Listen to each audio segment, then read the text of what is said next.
Kapag merong 4 na repa na ganitong postura, kakabahan ka na. Nagkakandara pa ang mga muse sa mga kilabot ng campus. Ay sus! Pero sa kalsada, sila kilabot. Mga basura ay dinadampot na walang sahod o award. Ang mga baradong super hard, automatic, red card. Kaya hindi sila pang row 4. Tila naiiwan sa klase after 4. Sila ang ating cleaner 4. Ako nga pala si Russell Piasidad. At ako naman si Arnel Buali Baitit. At ako naman si Arnold Piasidad. Ako naman si Giancarlo Amaca. At kami ang Team BH Urban Cleanup! Isang A naman dyan! A!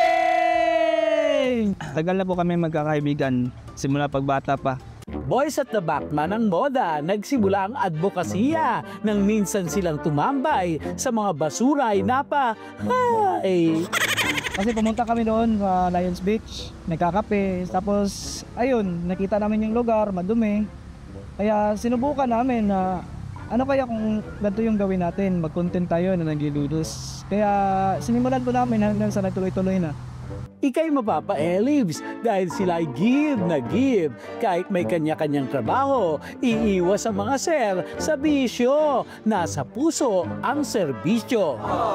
Madaling araw, mga 5 to 6, minsan hapon kami naglilinis. Minsan hapon din sir at umaga. Sa mga sponsor, sa mga followers namin.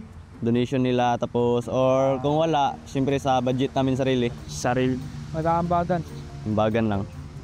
Kaya mga dating puro prank, naglilinis na ng mga junk. Sa social media ay may saysay kapag kalat ang kinalaykay. Lahat po ng paglilinis namin memorable. Kasi po, nakakasuwa kasi minsan may nakikita kami yung mga supporters namin, nakikita nila kami, papapicture sa amin, tapos minsan nabibigay ng mga merenda. Appreciate nila yung namin, super satisfying kasi kaya matutuwa din kami ang ginagawa namin. Yung gantong trabaho pala talaga mahirap.